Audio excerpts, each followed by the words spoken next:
Guys मुझे ऐसा क्यों लग रहा है कि YouTube से अर्निंग करने की बात को छोड़कर मुझे कुछ नया ही सोचना पड़ेगा। अब देख तू।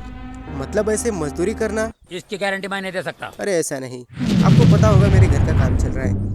अब काम किस चीज का चल रहा है ये जानने के लिए आपको पार्ट 1 जरूर देखना पड़ेगा, जिसमें मैंने मेरे घर में बैठाने वाले फर्श के बारे में बताया था। यानी मैं मेरे घर का फर्श का काम कर रहा हूँ। इसमें दोस्तों हमने किचन के लिए, बेडरूम के लिए, ईंटे के ऊपर लगाने के लिए मार्बल, कड़प्पा, वैसे दोस्तों घर में फर्श का काम करने के लिए किन किन चीजों की जरूरत होती है वो सभी मैंने उस व्लॉग में कवर किया है। अगर आपको जानना है तो आप वो व्लॉग चेक कर सकते हैं। तो गाइस वेलकम टू पार्ट 2 में दोस्तों आप देख रहे हैं कि हमारे हॉल और पोर्च में कोबा किया जा रहा है, जिसपे फर्श बिठाने के लिए हमें कोबा करना जरूरी है। इसलिए दोस्तों जैसे कि आप देख पा रहे हैं अभी हमारे घर का जो है दोनों साइड का कोबा का काम चल रहा है। इसे एक तरीके से फ्लोरिंग कहते हैं, जिसपे हमारे टाइल्स बहुत ही अच्छी तरीके से फिक्स हो जाती है।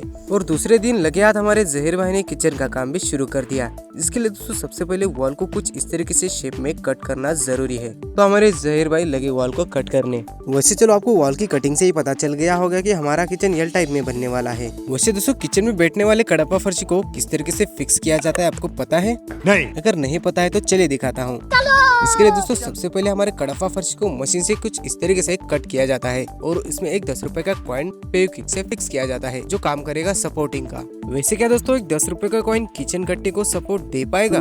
वैसे ही सोचने वाली बात है। वैसे दोस्तों देखा जाए तो जुगाड़ करने के मामले में हमारा इंडिया सबसे आगे है, जिसमें एक से बढ़कर एक जुगाड़ करने वाले लोग भरे पड़े हैं। इसमें मुझे लगता है हमारे जहीर भाई का नाम भी शामिल होना चाहिए। वैसे देखा जाए तो हर महिला को अपना किचन बड़ा प्यारा होता है। इसके लिए दोस्तों हमने किचन कट्टे के डिजाइन से लेकर किचन कट्टे के ऊपर बैठने वाले टाइल्स तक सभी चॉइस हमने हमारी मम्मी के हिसाब से करा। इसमें कोई कॉम्प्रोमाइज नहीं किया जाएगा। और इसी के साथ एक और बात में बड़ा दम है, इसमें घर के मर्द लोग छोटी मोटी चीजों को जुटा करके रख देते हैं, पर किचन के कट्टे के ऊपर 24 घंटे पानी होने के कारण वो आसानी से धुल जाते हैं। इसमें कोई झिकझिक नहीं होती। और इसी बात को ध्यान में रखते हुए किचन में बेहतरीन से बेहतरीन कलाकारियों को किया जाता है। इसमें दोस्तों आजकल किचन कट्टे के सामने कुछ इस तरीके से डिजाइनर पट्टी लगाई जा रही है, जो किचन के कट्टे की शोभा को 2 गुना कर देता है। वैसे किचन में लगी ये ब्लैक डिजाइन आपको कैसी लगी कमेंट में जरूर बताना।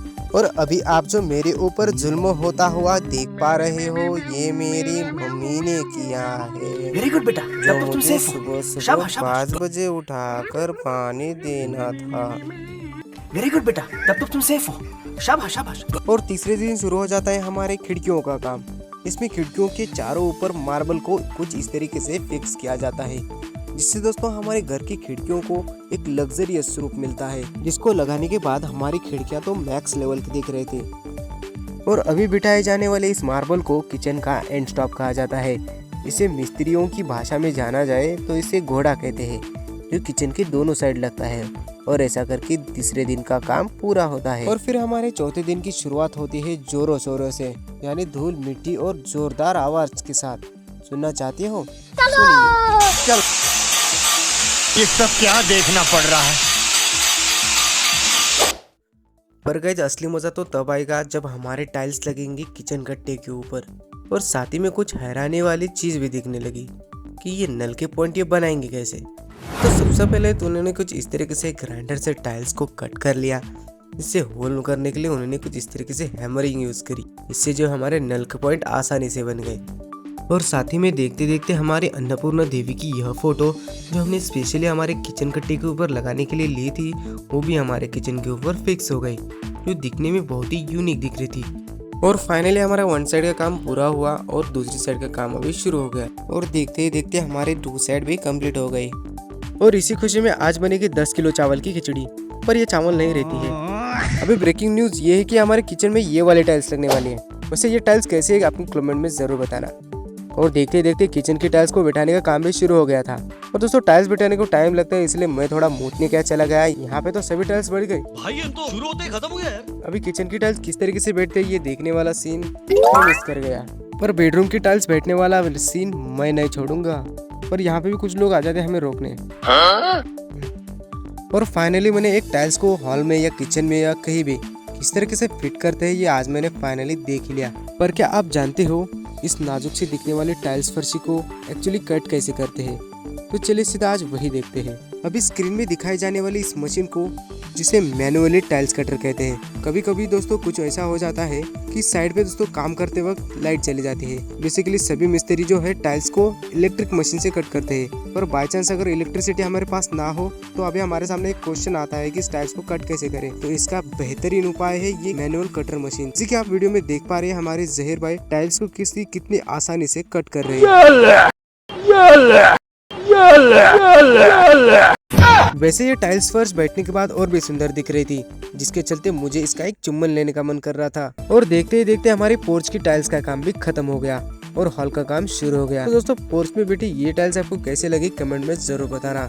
और फाइनली देखते देखते हमारे जहीर भाई ने हमारा हॉल के टाइल्स का काम भी पूरा कर दिया। तो दोस्तों फाइनली हॉल, बेडरूम और किचन का सभी का टाइल्स का काम पूरा हुआ। और दूसरे दिन काम शुरू हो जाता है साइड पट्टी बिठाने का, जो वॉल और टाइल्स को चिपक के आती है। और थोड़ी देर में काम शुरू हो जाता है हमारे टेम्पल का। यहाँ पे बड़े लोग बोल के गए हैं कि जब हमारे घर में मंदिर बनाया जाए तो उसमें सोना और चांदी जरूर डालना। तो पता नहीं मम्मी ने छोटे से कागज में क्या दिया और बोला कि इसमें अंदर डाल दो। तो मम्मी ने जैसे बताया मैंने उसे अंदर डाल दिया। और थोड़ी देर में जहीर भाई ने हमारे टेम्पल का कट्टा बना दिया, जो दिखने में काफी यूनिक लग रहा था।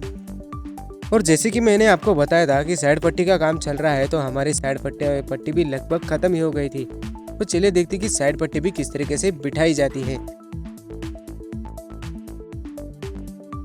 वैसे दोस्तों देखते देखते सभी काम हो रहे हैं, तो यहाँ पे हमारा ठहरना जरूरी नहीं है, पर एक बात बिल्कुल जरूरी है, जो इस चमकती टाइल्स के सामने इन वॉल को ऐसे ही छोड़ना। वैसे ही कुछ अच्छा नहीं दिख रहा है ना, जानता हूँ। जैसे कि आप देख पा रहे हैं हमारी ये वॉल थोड़ी सी रफ दिख रही है, तो इसको हम क्या कर सकते हैं, यानी मैं इस वॉल को अभी क्या करने वाला हूँ ये जानना है तो आपको पार्ट 3 जरूर देखना पड़ेगा, जिसमें आपको पार्ट 3 में पता चलेगा कि मैं मेरी वॉल को एक्चुअली करने क्या वाला हूँ। पर क्या करने वाला हूँ ये देखने के लिए आपको पार्ट 3 जरूर देखना पड़ेगा। अगर आपने पार्ट 1 नहीं देखा तो शायद आपको उसे पहले देख लेना चाहिए। इसे मैंने मेरे पार्ट 2 में रिलेटेड जब सभी मटेरियल्स को बेसिकली देखा जाए तो एक रूम को टाइल्स फर्श बिठाने में कितना खर्चा आता है और क्या मटेरियल लगता है, वो सभी डिटेल्स मैंने उस वीडियो में कवर करी है। अगर टाइम हो तो वो भी जरूर देख लेना। अगर जिंदगी में आपको कभी 3 से ज्यादा मौके नहीं मिले तो मैं आज आपको मौका देता हूँ मेरे इस छोटे से चैनल को सब्सक्राइब करने का।